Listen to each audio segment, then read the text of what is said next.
Voilà, alors je reprends, j'ai écrit le code, ça ira plus vite. Donc, je vais me mettre sur le terminal et puis je vais lancer les tests Mocha et je vais spécifier un timeout de 0. Donc, ça veut dire que je ne me mets pas cette limite de 2 secondes. Et puis, on voit ici qu'il y a des appels HTTP qui ont été faits. Et puis les tests sont en vert. Donc on va regarder d'abord comment j'ai écrit mon test, ce que j'ai fait dans mon test, et puis on va regarder l'implémentation. Donc comme avant, j'utilise Sky, j'utilise les credentials, donc je récupère mon personal access token, et puis je teste une classe que j'ai appelée agent, donc qui est définie dans un module agent. Donc ça c'est un constructeur, et puis ça c'est le nom du module. Donc je veux tester le module agent. Il doit me permettre de récupérer des pull requests.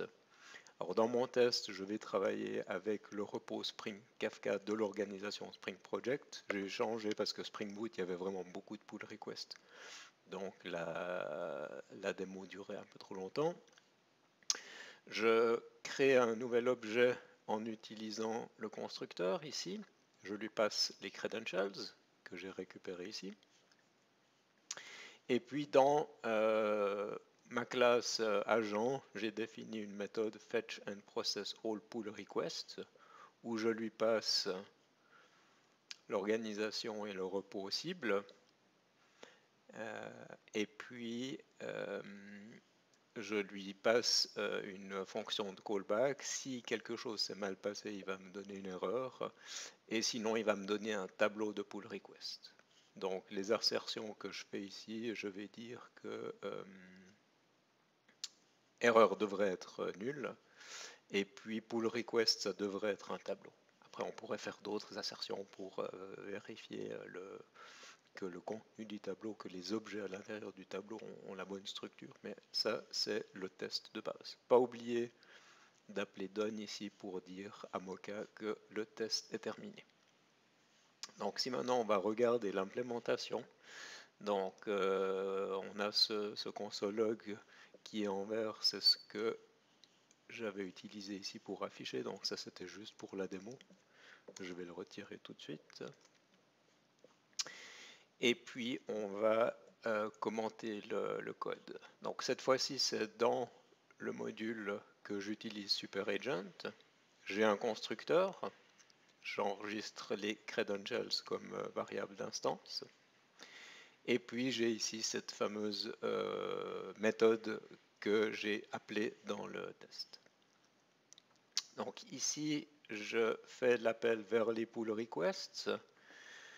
Je veux récupérer toutes les pull requests. Par défaut, si je spécifiais pas ce paramètre, GitHub m'enverrait seulement les pull requests qui sont encore ouvertes. Mais là, je suis intéressé par tout l'historique.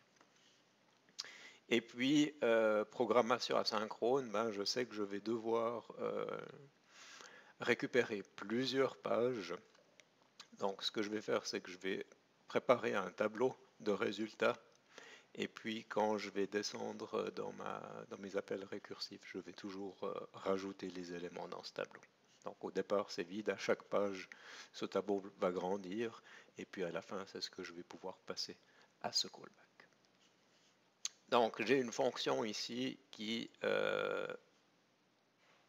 fetch, donc qui demande à obtenir une page. Et qu'est-ce que je fais dedans? Ben, c'est là où je fais le même test le même code qu'avant. Donc j'utilise SuperAgent pour faire un appel HTTP vers mon URL cible.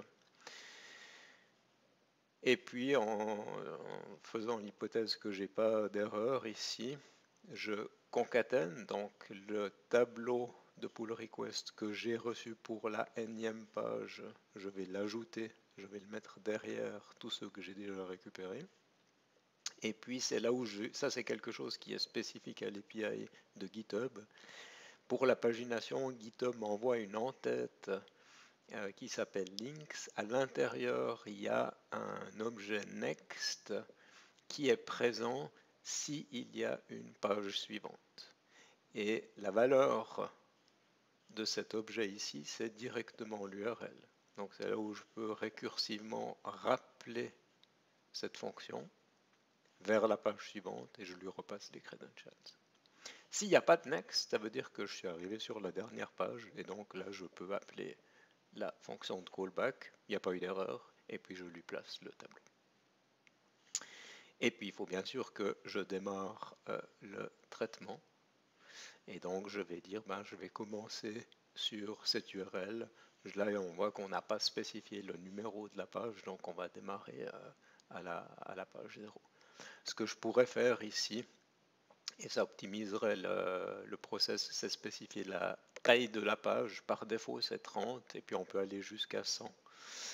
Et ça permettrait de faire moins de requêtes HTTP. Donc ça c'est bon. Dernière chose ici, j'utilise la syntaxe module.export égale agent. Ce qui fait que quand j'importe le module, j'ai directement le constructeur ici. Voilà, donc ce qu'on va faire, c'est qu'on va relancer le debugger.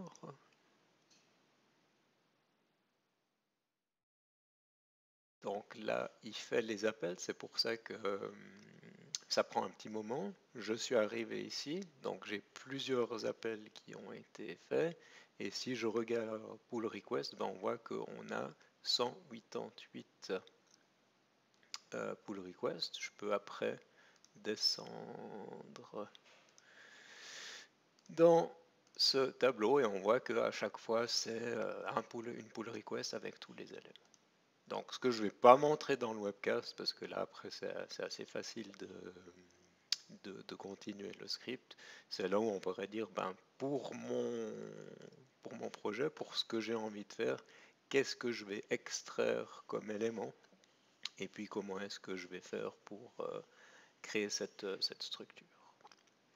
Ça c'est le fonctionnement de base. Après on pourrait discuter de l'optimisation. Ce qui se passe ici, c'est que j'attends d'avoir toutes les pull requests, je les ai toutes en mémoire et puis je fais un traitement derrière.